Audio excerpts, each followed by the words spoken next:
किसान वाणी।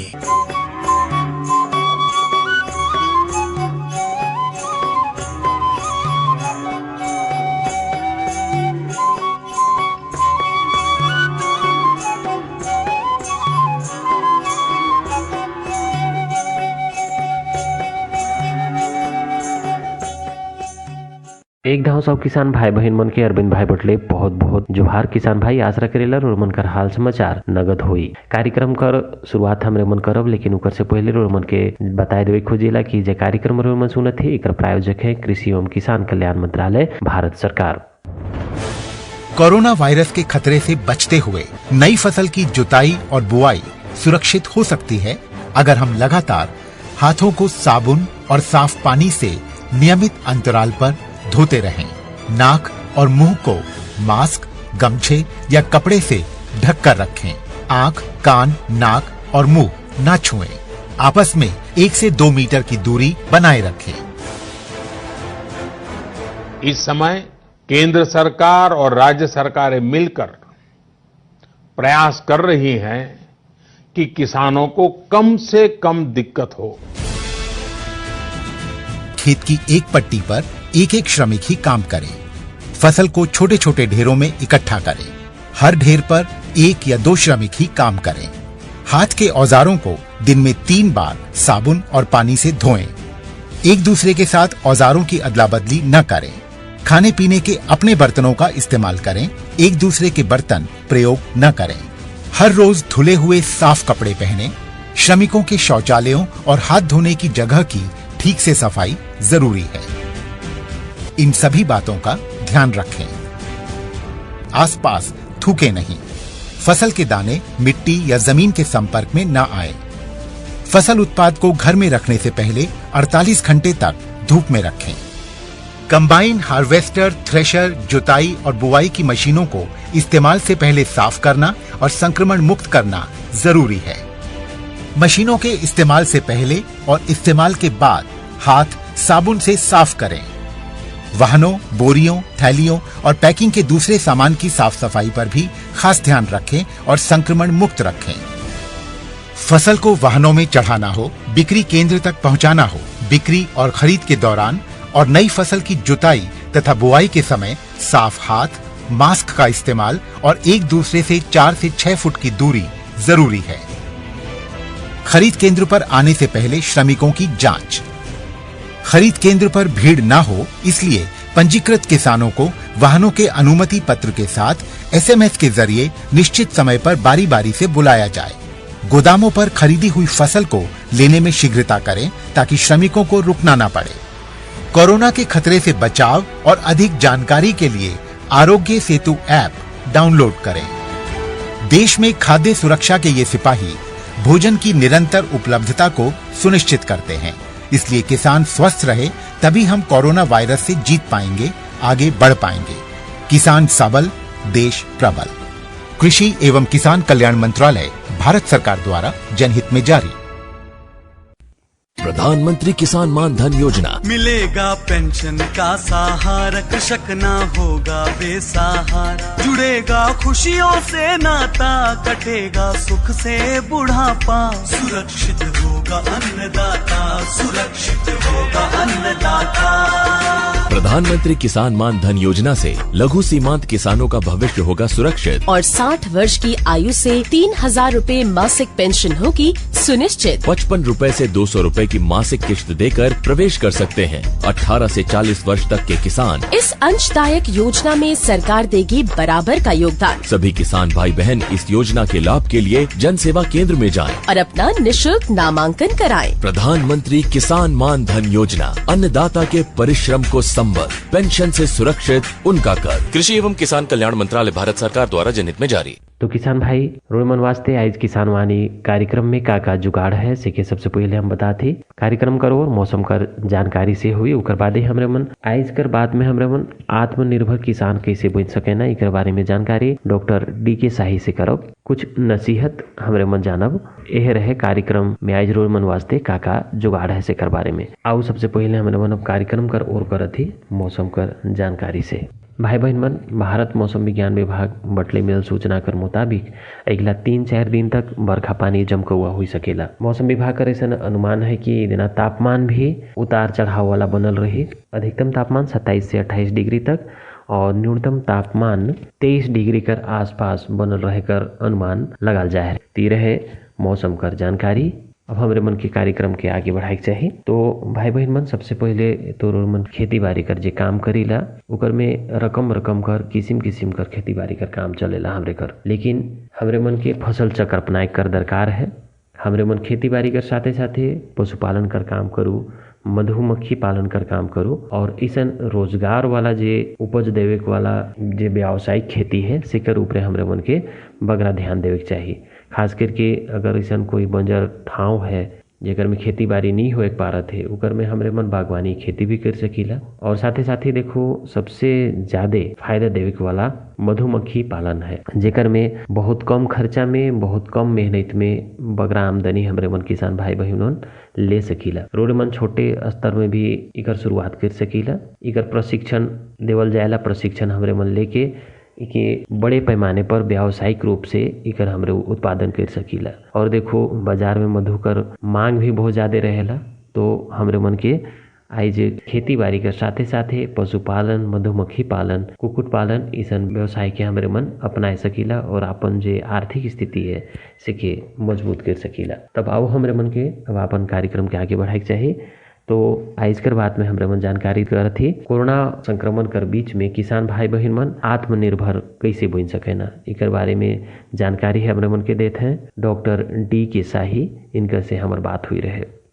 आज हमारे साथ बिरसा कृषि विश्वविद्यालय के मृदा विज्ञान एवं कृषि रसायन विभाग के अध्यक्ष डॉक्टर D.K. शाही हैं। आज हम इनसे बात करेंगे कि किसान आत्मनिर्भर कैसे बने। चूंकि इस समय कोरोना संकट चल रहा है और कोरोना संकट के चलते सबसे अधिक किसी पर अगर प्रभाव पड़ा है तो हमारे किसान भाइयों पर पड़ा है। तो किसान भाई कैसे आत्मनिर्भर बने, इस विषय पर आज हम विशेष बातचीत करेंगे इनसे। तो डॉक्टर साहब, सबसे पहले तो आपका हमारे कार्यक्रम में बहुत बहुत स्वागत है। नमस्कार। धन्यवाद, नमस्कार। डॉक्टर साहब, आज हम बात करेंगे आत्मनिर्भर किसान कैसे बने। तो शुरुआत ही हम इसी से करते हैं, इसी विषय पर हम बात करना शुरू करते हैं। तो मैं आपसे जानना चाहता हूं कि किसान भाई इस कोरोना संकट पर कैसे अपने आप को मजबूत करें, कैसे आत्मनिर्भर बने। जैसा कि कोरोना की आपने बात की, आई तो बहुत ही महामारी फैली हुई है, लेकिन इस बीच में भी हमारे किसान भाइयों को बड़े संयमित ढंग से रहते हुए, सोशल डिस्टेंसिंग का पालन करते हुए, मास्क लगा करके अपने खेत में काम करने के लिए गवर्नमेंट ने भी परमिशन दे दी है और कोई परेशानी उसमें नहीं है। हमारा जो जलवायु है झारखंड का, बारिश हो रही है, वर्षा हो रही है, धान का ट्रांसप्लांटिंग हो गया होगा और जो भी वो खेती का काम करते हैं वो उनको करना है। उसमें चूंकि खेती में बहुत ज्यादा भीड़ एक साथ होता नहीं है, इसलिए कोरोना का असर जो है खेत में जाके बहुत कम हो जाता है। जो भी हमारे मजदूर भाई हैं, किसान भाई हैं, वो दूर दूर काम करते हैं, इसलिए कोई बहुत असर नहीं पड़ता है। लेकिन ये कि घर से निकलते समय ध्यान रखें। अब रही बात आत्मनिर्भर कैसे बने, खेती ऐसे करना चाहिए कि अगर मान लीजिए कि किसी वजह से हमने धान की खेती किया और बारिश नहीं हुई, हो गया तो धान की फसल तो मेरी गई, तो ऐसा अल्टरनेटिव व्यवस्था एक रखना चाहिए कि ये अगर खत्म होता है तो इससे हमारा काम चल जाएगा, ये भी खत्म हो जाएगा तो मेरा इससे काम चल जाएगा। तो 2-3-4 ऑप्शन बचता है, तो किसान भाई अगर उसको अपना लें तो सालों भर उनको कुछ न कुछ पैसा आमदनी होता रहेगा और किसी के ऊपर उनका मोहताज उनको नहीं होना पड़ेगा। इसके लिए हम सबसे पहले बोलेंगे कि अगर खेती ही करना है उनको, खेत में 3-4 तरह की फसल लगाएं। दलहन लगाएं, तेलहन लगाएं, अनाज वाली फसल जैसे मड़ुआ हो गया, मक्का हो गया, थोड़ा सा सब्जी लगाएं। तो ये 3-4 तरह की जब खेती वो करेंगे, दलहन फेल होगा तो तेलहन से कुछ कंपनसेट हो जाएगा। तेलहन मतलब अभी हमारा इस समय सोयाबीन लगेगा, इस समय मूंगफली लगेगा, जिससे तेल का काम हमारा चल जाता है। तो अभी मक्का की खेती बड़ी अच्छी झारखंड में होती है। इसके बाद मड़ुआ की खेती होती है। तो अगर इस तरह की खेती हम करें, ज्वार बाजरा की खेती बड़ी अच्छी हो रही है। अगर हमारा तेलहन खत्म हो गया, हमारा धान खत्म हो गया, तो हम मड़ुआ से अपना काम चला सकते हैं, मक्का से चला सकते हैं। तो हमारा अगर एक फसल खत्म होता है तो दूसरे फसल से वो हमारा कमी जो है वो पूरा हो जाता है। इस तरह से 3-4 फसल का फसल चक्र बना लें और ध्यान में रखें कि दलहन भी थोड़ा सा करेंगे, तेलहन भी थोड़ा सा करेंगे, अनाज वाली फसल भी थोड़ा सा करेंगे और सब्जी भी करेंगे। थोड़ा थोड़ा बना के करेंगे, उनको कहीं भी किसी तरह की कोई प्रॉब्लम सालों भर खाने के लिए नहीं। दूसरा, अगर खेती के अलावा और कुछ करना चाहते हैं, खेती में मान लीजिए उनको अपने कॉन्फिडेंस नहीं है कि हाँ भाई खेती से काम नहीं चलेगा, सब क्या करेंगे, पशुधन पालन करें। पशुधन पालन में इसमें सबसे अच्छा जो व्यवसाय निकल करके आ रहा है वो है कि मुर्गी पालन है, गाय पालन है, बकरी पालन है, सुअर पालन है। ये सब जो है कैश क्रॉप इसको बोलते हैं, मतलब नगद फसल के रूप में होता है। मुर्गी पालन अगर आप कर रहे हैं, 3 महीने की मुर्गी हो गई, बेच दीजिएगा, 200 रुपए एक मुर्गी का मिल जाएगा जी। अभी 150 रुपए किलो मीट बिक रहा है। गाय पालन में आपका क्या है, दूध अभी 45 रुपए 50 रुपए लीटर बाजार में बिक रहा है। बकरी पालन, बकरी को भी गाँवों का एक तरह का सोना बोला गया है। जी जी। बकरी, एक बकरी आप ले लीजिए, उसके 3 4 5 बच्चे देती है। एक बच्चा अगर 5 किलो का हो गया तो 2000 रुपए रेडी है आपका, तुरंत बेच करके अपना कोई काम कर सकते हैं। सुअर के साथ भी वैसे ही है, बहुत कम खर्चे में शहर का जितना गंदगी कचरा होता है सबको जमा कर लें और कलेक्ट करके दुकानों से, होटलों से डाल दे, वही उसका भोजन है। उससे खा करके उसका भी मीट जो है, जैसे बकरा का मीट बिकता है, सुअर का भी वैसे ही बिकता है। इसके अलावा सब्जी की खेती, अपना जो झारखंड है, यहाँ की जो जलवायु है, ये सब्जी के लिए बहुत ही महत्वपूर्ण है। यहाँ सालों भर हम लोगों को फूल गोभी, पत्ता गोभी, शिमला मिर्च, टमाटर मिलते रहता है, जिसको कि हम झारखंड में ही प्रयोग नहीं करते हैं, बल्कि अपने जो हमारे पड़ोसी हमारे राज्य हैं, चाहे वो उत्तर प्रदेश हो, बिहार हो, वेस्ट बंगाल हो, उड़ीसा हो, वहाँ हम भेज रहे हैं। और बहुत ज्यादा हमारे किसानों को हम देख रहे हैं, जो बिरसा कृषि विश्वविद्यालय के मृदा विज्ञान विभाग से लोग जुड़े हुए हैं, जो भी किसान, उनका ये कहना कि सर सब्जी में हम 10 रुपया लगा रहे हैं और 100 रुपया कमा रहे हैं। और इसी तरह से बकरी पालन का है, मुर्गी पालन का है, सुअर पालन का है। तो ये सब मिला करके अगर हम खेती करें तो हमारे किसान आत्मनिर्भर हो सकते हैं। दूसरा हम बताना चाहेंगे कि हमारे किसान भाइयों के पास जमीन बहुत सारा है जो कि बेकार पड़ा हुआ है। उनके दिमाग में यह कि मोरम लैंड है, इसमें कुछ नहीं होगा। तो ऐसे जंगली वृक्ष जो कि फल देने वाले हैं, सब्जी देने वाले हैं, लकड़ी देने वाले हैं, जैसे हम फल की बात करें तो आप कटहल लगा दीजिए, काफी शुरू में बहुत ज्यादा मार्केट मिलता है, 60 रुपए 70 रुपए किलो मिलता है। उसके बाद मुनगा है, सहजन है, उसको आप लगाइए। वो तो जो आपका बेकार जमीन पड़ा हुआ है वहीं पर उसकी उपज अच्छी होती है। आपको कुछ नहीं करना, एक बार 1 मीटर बाई 1 मीटर का गड्ढा खोद दीजिए, खाद पानी भर के डाल दीजिए, उसको लगा दीजिए। मोरम मिट्टी है, उसको मिट्टी में कन्वर्ट करेगा। मोरम का जो दाना होता है पत्थर जैसे, तो मिट्टी भी वो बना देगा अच्छा, और उपज मिलता रहेगा। और सहजन जब शुरू होता है तो 120-150 रुपए किलो से शुरू होता है, और कितना ही कम होता है 30-40 रुपए किलो जरूर बिकता है। जी जी। उसकी खेती कर लें। और ये इसके लिए कोई बहुत ज्यादा टेक्नोलॉजी की जरूरत नहीं है। 2-3 वैरायटी है इसकी सहजन की। एक है जो कि सीजन में आपको देगी, दूसरा है जो सालों भर फलते रहता है। तो जो बिना सीजन का जो होता है उसका प्राइस ज्यादा मिलता है। इस समय अगर आप मार्केट में देखेंगे तो सहजन जो है वो 60 रुपए किलो बिक रहा है, 60 से 70 रुपए किलो बिक रहा है। उसके बाद एक हम और बताना चाहेंगे अजोला की खेती। अजोला एक तरह का फर्न है, जलीय पौधा है, जो कि धान के खेत में ज्यादातर पाया जाता है, तालाबों में पाया जाता है। इसका बीज, अच्छा बीज जो है बिरसा कृषि विश्वविद्यालय के मृदा विज्ञान विभाग में उपलब्ध है, या कृषि विज्ञान केंद्र में भी है, वहाँ से हमारे किसान भाई ले सकते हैं। और ये अजोला का सबसे बड़ा जो यूज है, जो प्रयोग है, वो जो हम धान की खेती आज कर रहे हैं जोन में, जहाँ पानी लगा रहता है, उसमें आप डाल दीजिए। तो ये वायुमंडलीय नाइट्रोजन को लेके मिट्टी में डालता है, मतलब यूरिया डालने की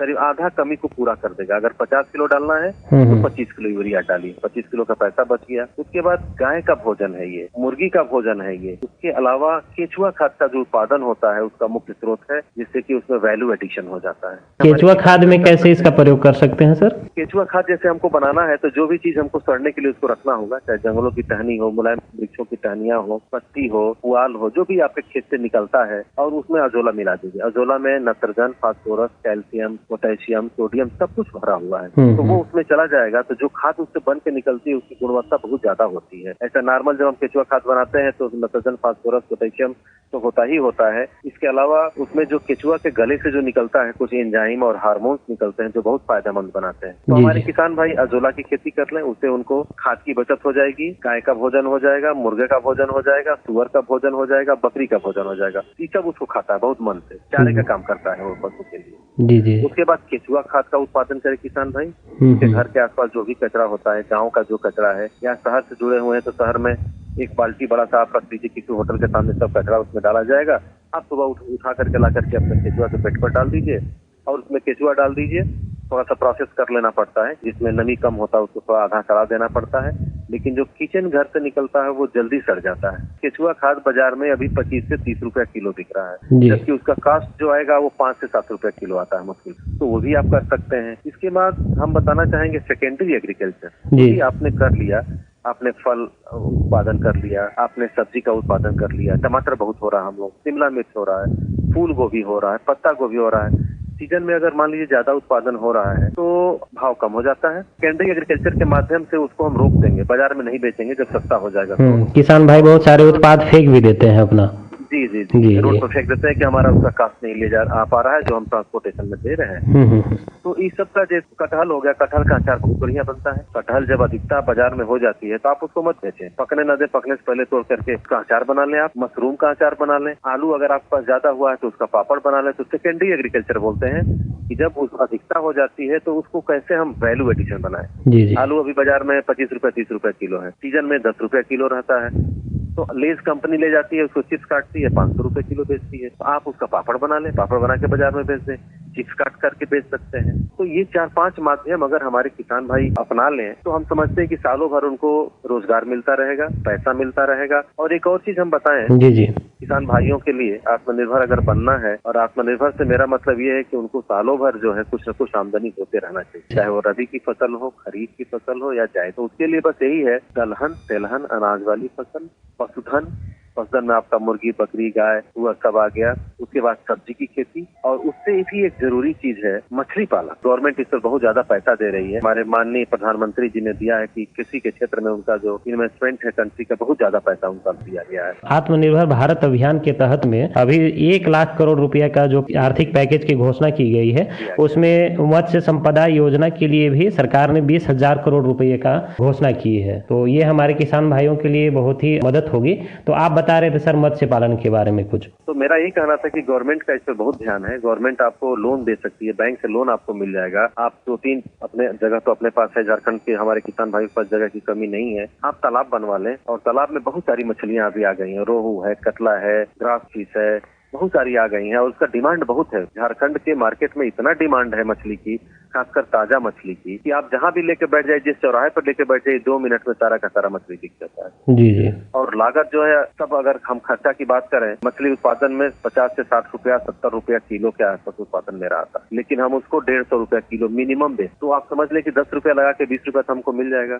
और मछली का रिक्वायरमेंट झारखंड में सालों भर है। तो मछली उत्पादन के लिए यहाँ का क्लाइमेट, यहाँ का मिट्टी और यहाँ का जो वातावरण है, और हमारे जो बैंक और सरकार, राज्य सरकार या केंद्र सरकार, सब लोग इसको सपोर्ट कर रहा है। ये हमारा मछली उत्पादन हमारे खेती के साथ साथ, पशुधन के साथ साथ, सब्जी उत्पादन के साथ साथ मछली उत्पादन भी एक तो कर लें। उसके अलावा हम ये बोलेंगे, जो मछली का आपने तालाब बनाया, इस तालाब का जो किनारा है, पंड जिसको मेड़ बोलते हैं, उस पर आप केला लगा दीजिए, नाशपाती लगा दीजिए, आप अमरूद लगा दीजिए, पपीता लगा दीजिए। इस सब का मार्केट बहुत, आज के टाइम में 60 रुपए किलो पपीता बिक रहा है, 50 रुपए किलो केला बिक रहा है, 40-50 रुपए किलो नाशपाती बिक रहा है, जो यहाँ के लिए इन्वायरमेंट के लिए बहुत ही अच्छा है। जी जी। तो मछली भी मिलेगा, आपका फलों की भी खेती हो जाएगी, आपका भी स्वास्थ्य ठीक रहेगा, समाज के लिए भी कुछ आप उत्पादन बेच सकते हैं और पैसा भी कमा सकते हैं। जी जी। तो ये 4-5 चीज अगर हम मिल करके करें तो मुझे लगता है कि सालों भर हमारे किसान भाई के पास एक रोजगार रहेगा, पैसा आता रहेगा, और सालों भर वो इंगेज रहेंगे। कभी किसी के ऊपर उनको आश्रित नहीं होना पड़ता। जी जी जी। और अगर खेती की बात हम कर ले थोड़ा सा, तो हम बताना चाहेंगे, खेती करना है उनको, दलहन हो, तेलहन हो, अनाज वाली हो, सब्जी वाली हो। एक चीज ध्यान रखना कि यहाँ की मिट्टी जो है अम्लीय स्वभाव, तो सबसे पहले बीमार मिट्टी को ठीक करना है। अम्लीय स्वभाव मतलब हमारी मिट्टी बीमार है, उसमें एसिड ज्यादा है, अम्लीयता ज्यादा है, तो उसमें चूने का व्यवहार करना है। 3 से 4 कुंटल चूना या डोलामाइट मिला देंगे, तब क्या होगा, जो उपज उनका नॉर्मल में होता बिना मिलाए, उससे 30% ज्यादा उपज होता है। ये हम लोग इस विद्यालय में एक्सपेरिमेंट करके देख चुके हैं कि जो किसान चूना का व्यवहार नहीं किए और जो किसान किए, उनके उपज में कम से कम 30% का वृद्धि जरूर। तो वो पहले मैनेज कर लें, वो सॉइल मैनेजमेंट बहुत जरूरी है, और फिर खेती करेंगे तो उनको अच्छा से अच्छा उपज मिलेगा। अभी यूँ समझ लीजिए कि जहाँ हमको 10,000 रुपए का फायदा होना चाहिए था, अब 13,000 का फायदा हुआ, 30% बढ़ जाएगा, तो मिलना है। चूना कोई महंगा नहीं, 1 रुपया 2 रुपया किलो होगा बाजार में, या गवर्नमेंट हमारा डोलामाइट और चूना जो फ्री में उपलब्ध करा रही है। सिर्फ किसान भाइयों को अपने मिट्टी को मैनेज करना है, और खाद पानी बीज को समय से करना है। बीज अच्छा लेना है, समय से बुआई करें। एक दिन अगर आपका लेट होता है बुआई के समय से, तो समझिए कि 1 कुंटल वजन आपका कम हो गया, उपज कम हो गया। उसके बाद खाद का प्रयोग करें। खाद का प्रयोग करें तो रासायनिक उर्वरक को 4R याद रखना, 4R, टाइम, राइट, मतलब सही समय, सही फर्टिलाइजर, सही विधि और सही मात्रा। ये 4 चीज बहुत जरूरी है खेती करने के लिए। हमारे किसान भाइयों को आपने बहुत ही अच्छा मंत्र दिया है। अगर इस मंत्र को किसान भाई अगर याद रखते हैं तो निसंदेह किसान भाइयों को जरूर से जरूर लाभ होगा, उनको फायदा होगा। एक तो जो रासायनिक उर्वरक में जो खरीदने में पैसा खर्च होता है, बहुत महंगा खाद है, तो वो बच जाता है। जी जी। और समय से दीजिएगा तो पौधे उसका उपयोग करेंगे तो उपज भी आपका बढ़ जाएगा। तो ये 4 चीज, समय, सही खाद का डालने का विधि और उसका मात्रा, ये बहुत ही इम्पोर्टेंट है। और हम किसान भाइयों को ये बताना चाहेंगे कि अब जो भी चीज की खेती करें, चाहे वो दलहन हो, तेलहन हो, अनाज वाली फसल हो, सब्जी हो, उसमें 75% रासायनिक खाद के द्वारा दें। जो उनको खाद डालना है, उर्वरक डालना है, तो जो भी डालना है, मान लीजिए 50 किलो डालना है हमको, तो उसका 75% हम रासायनिक खाद के माध्यम से पूरा करें और 25% जो है वो हम ऑर्गेनिक और कंपोस्ट खाद जिसको बोलते हैं, जैविक खाद के माध्यम से या जीवाणु खाद के माध्यम से पूरा करें।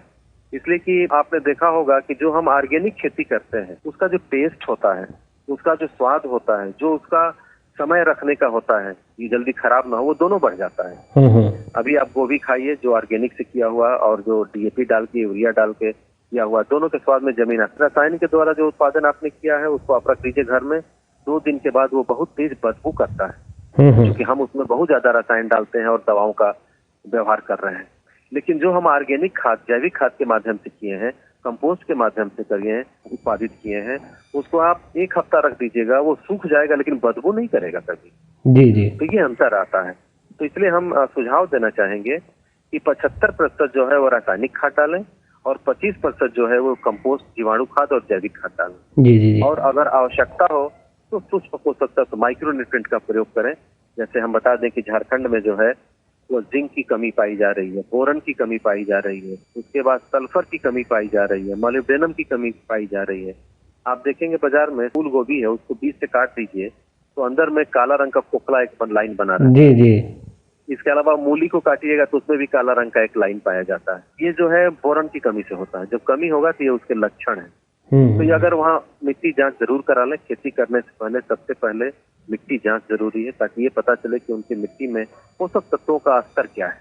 जी। अगर कम है तो उसमें डालने की जरूरत है, अगर ज्यादा है तो उस पोषक तत्व को हम कम डालेंगे। तो उससे क्या होगा, मिट्टी की स्वास्थ्य भी मिट्टी का ठीक रहेगा और हमारा जो रासायनिक खाद के रूप में जो मेरा पैसा जा रहा है वो भी मेरा कम हो जाएगा। जी जी। तो इस तरह से सब मिला करके हमारे किसान भाई अपने आप को आत्मनिर्भर बना सकते हैं। और जो हमारा केंद्र सरकार और राज्य सरकार का जो एक सपना है कि अपने किसानों को अपने पैर पर खड़ा करें, उन्हीं के माध्यम से हम देश को भी आत्मनिर्भर बनाएं, वो हमारा पूरा हो जाएगा। जी जी। डॉक्टर साहब, आपने बहुत ही अच्छी जानकारी दी। हम आशा करते हैं हमारे किसान भाई आपकी बातों को जरूर समझेंगे और अपने खेतों पर इसका प्रयोग जरूर से जरूर करेंगे। हम किसान भाइयों से बोलना चाहेंगे, जिस तरह से आपने बताया कि किसान भाई किसी एक फसल को लेकर ना चलें, बल्कि फसल चक्र का प्रयोग करें। अगर अन्न की खेती करते हैं तो साथ में सब्जी की भी खेती कर सकते हैं, पशुपालन का भी प्रयोग करें। और साथ आपने कहा कि अगर कोई बंजर जमीन उनके पास अगर है तो उसमें बागवानी खेती भी कर सकते हैं, फसल का प्रोसेसिंग भी कर सकते हैं, फसल उत्पाद का।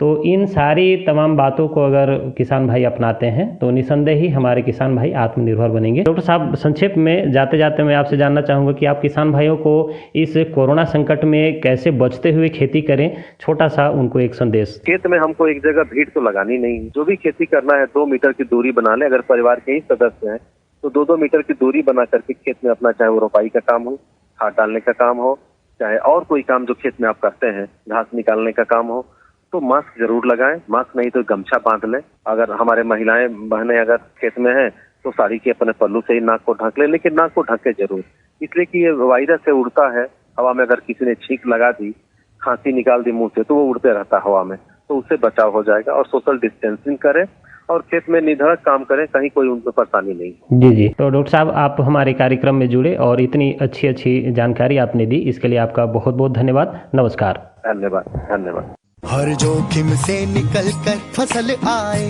सुरक्षित हो जाए, फसल बीमा से हर किसान अब आत्मनिर्भर हो जाए। संकट के समय प्रधानमंत्री फसल बीमा योजना किसानों के लिए वरदान है। अब सूखा पड़े या बाढ़ आ जाए, कोई डर नहीं। अब ओले पड़े या कीट पतंगे फसल खा जाए, कोई फिक्र नहीं, क्योंकि हमने लिया है प्रधानमंत्री फसल बीमा। बुआई से फसल कटाई तक हर जोखिम का दावा, न्यूनतम प्रीमियम पर अधिकतम भुगतान का वादा। योजना से हर साल जुड़ रहे हैं 5 करोड़ से ज्यादा किसान। अब आपकी है बारी। नजदीकी कृषि कार्यालय, सहकारी समिति, बैंक शाखा, अधिकृत बीमा कंपनी या जन सेवा केंद्र में स्वेच्छा से करा सकते हैं पंजीकरण। फसल बीमा पोर्टल या फसल बीमा ऐप द्वारा भी कराया जा सकता है पंजीकरण। प्रधानमंत्री फसल बीमा योजना, आपकी फसलों का संपूर्ण सुरक्षा कवच। कृषि एवं किसान कल्याण मंत्रालय, भारत सरकार। तो भाई बहन मन एखन हमरे मन किसान आत्मनिर्भर कैसे बन सके ना इकर बारे में जानकारी कर ली। बतात रहे हैं डॉक्टर DK शाही। अब इकर साथे किसान वाणी कार्यक्रम कर बेरा एहल सिराथे, लेकिन रोडमन से जाए से पहले, रोडमन से विदा लेवे से पहले हम बताए देवे खोजिला जे कार्यक्रम रोडमन सुनत रही कर प्रायोजक रहे कृषि एवं किसान कल्याण मंत्रालय भारत सरकार। कार्यक्रम कर प्रस्तुति रहे जेवियर कंडोलनाकर। और जाते जाते रोमन के एहो बात हम कहे खोजब कि जब रोमन खेती बाड़ी कर काम करीला तो खेत में बीज के लगाए से पहले उकर उपचार करना बहुत जरूरी है। साथे साथे बीच बीच में अपन खेत कर माटी कर जांच जरूर करवाओ किसान भाई बहन मन। माटी कर जांच मुफ्त करल जाएला सेले मन की कर ले कोताही करे के नहीं चाहिए। बढ़िया फसल लेवे के वास्ते हमारे मन के माटी कर जांच और बीज कर उपचार जरूर करे के चाहिए। तो यह संदेश कर साथे अब अपन अरविंद भाई के विदा देव। कल फिर हमारे मन कर बीच में भेंट होगी, तब तक ले बहुत बहुत जोहार।